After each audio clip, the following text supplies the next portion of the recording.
How is it possible that the longest continually operating horse show in America is here in the small mountain town of Bowling Rock, North Carolina? Seems improbable, doesn't it? Yet this year we are celebrating the centennial of the Blowing Rock Charity Horse Show.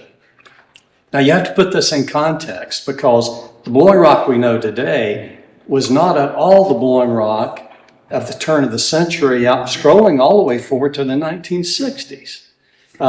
We are now a year-round resort, but back in the day, I remember growing up here in Blowing Rock, the season was essentially June through August. And by Labor Day, everything had shut down except for the occasional leaf watcher. And so it's a very different environment.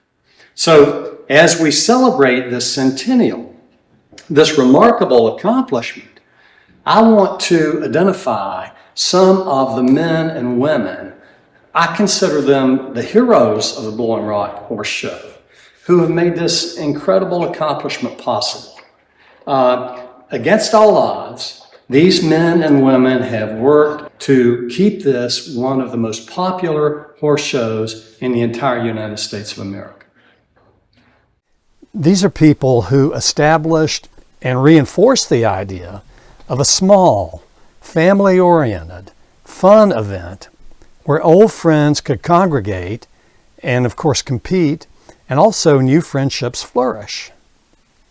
As we identify those Blowing Rock Horse Show heroes who rose up against insurmountable odds, let's remember together the one true hero, the beautiful, graceful, powerful, and soulful horse. I've said it before, and I'll repeat it here. The beautiful horse stills our heart every time. Now let's go back in time together to the 1920s, when there were two separate towns, Green Park and Blowing Rock including Mayview. It's safe to say there was an intense rivalry between the two when it came to horses and the equestrian life in our town. One of the earliest heroes of the Blowing Rock Horse Show was C.V. Hinkle of Statesville. He was one of the early owners of the Green Park Hotel and the Blowing Rock Development Company. It just so happens that he was also an accomplished equestrian who, at the turn of the century, helped organize the forerunner of today's horse show. It was called the Tournament at Green Park. In the 1920s, in celebration of this friendly rivalry between Green Park and Blowing Rock, there was an organized horse race from the Green Park Hotel all the way down to the village of Blowing Rock and back to the Green Park Hotel. Just imagine, if you will, the scene of horses racing down Main Street. And I guess it was to the delight and maybe to the horror of villagers. Now, when Moses and Bertha Cohn acquired over 3,500 acres near the village of Blowing Rock, which we know today as the Cohn Estate, they built over 25 miles of carriage roads and horse trails. Fortunately, Bertha Cohn invited the public to experience the Cohn Estate.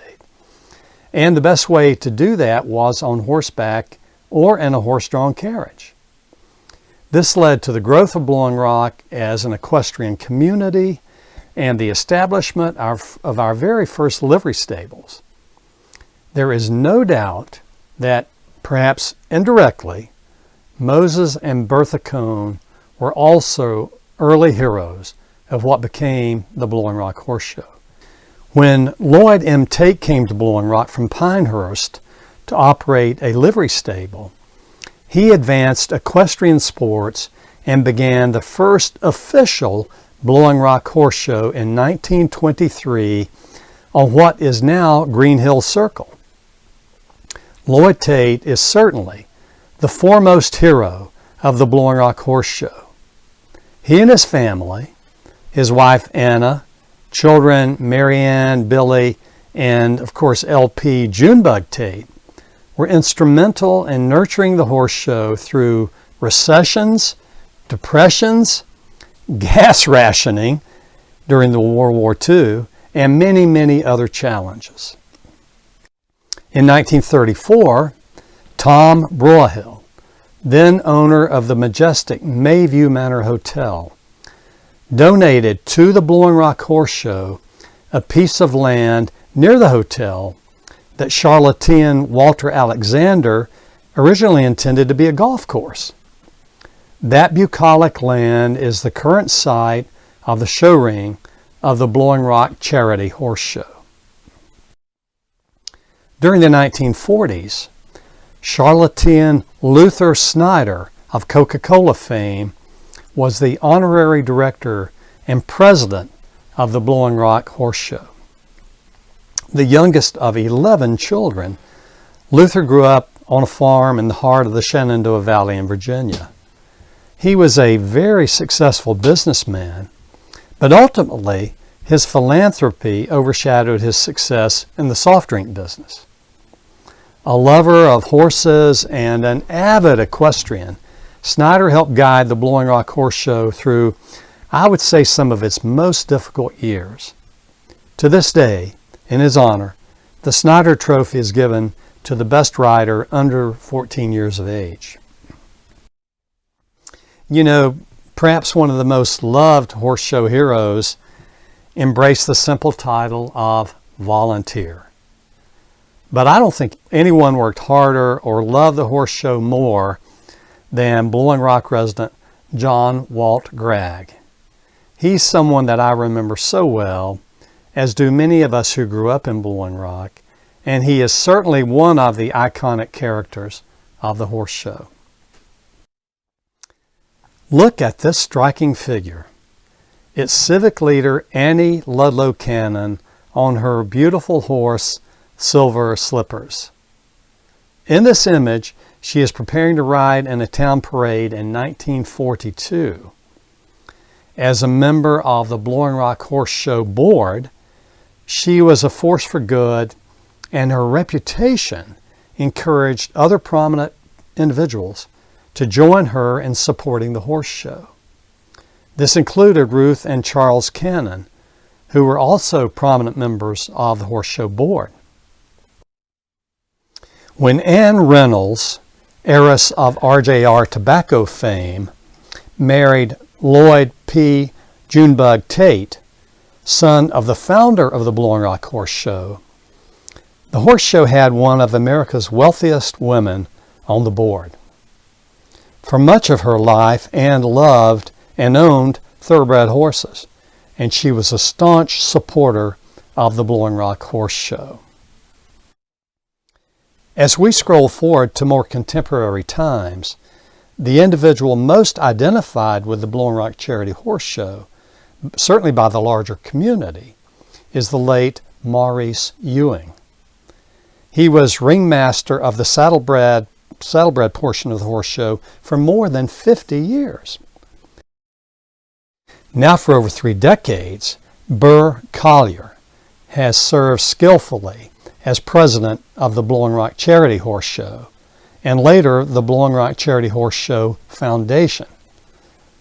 During those decades, he has been assisted by board directors Lynn Aaron Buxton, Sally Bush Wheeler and husband Kenny Wheeler, Rita Wiseman, John and Beth Van, Caroline Clark, Sam Craver, Susan Whittington, and many, many others. I would be remiss if I did not recognize another of the Blowing Rock Charity Horse Show heroes, the critical, often behind-the-scenes role of the Blowing Rock Rotary Club and their contribution to 100 years of continuous operation. You know, members of the Rotary are responsible for annual program advertising, gate admissions, and distributing financial awards to community organizations. In just the last decade, the Rotary is responsible for over $200,000 of support. In 1928, the horse show was moved to its current beautiful location, the bucolic Boyle Hill Equestrian Preserve in Mayview. You know, this is a place of true distinction. It has been honored as one of only 20 heritage horse shows in America.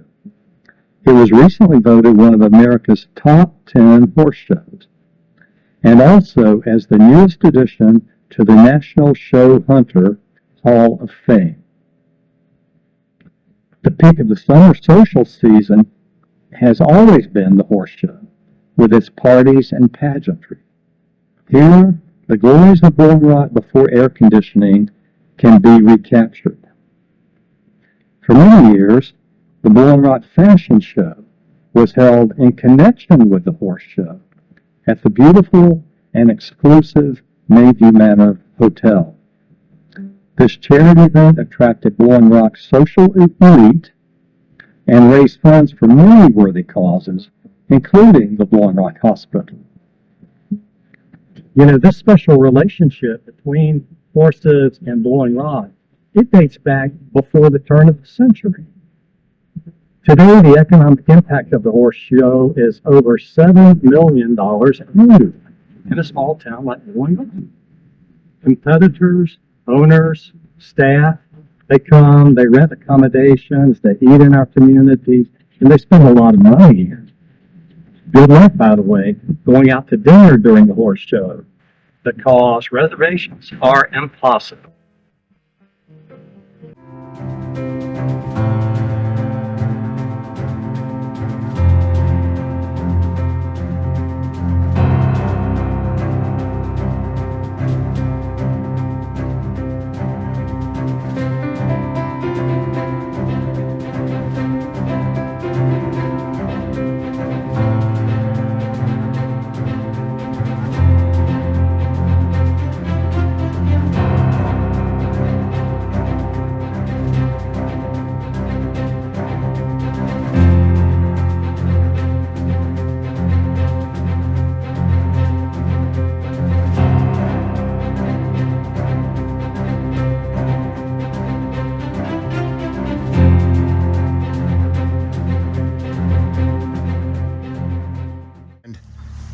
You know, as I stand here today, looking out at dozens of acres of the beautiful bucolic Broad Hill Equestrian Preserve, I am reminded that this truly is hallowed ground.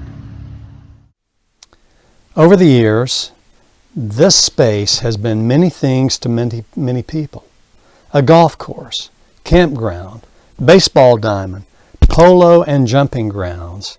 It has also been a place of quiet reflection, of eternal beauty among the white pines, rhododendron, and laurel thickets of the southern Appalachians.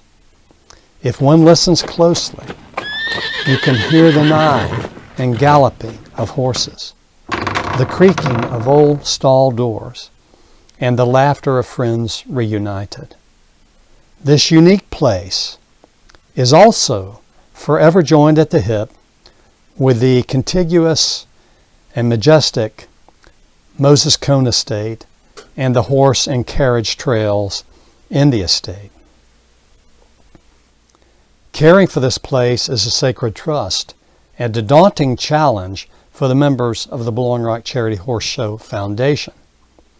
With over 460 stalls, schooling and showgrounds, grandstands, vendor shops, trails and roadways, fields for grazing and turnout, and of course part-time staff and volunteers, there is a constant need for maintenance and improvements.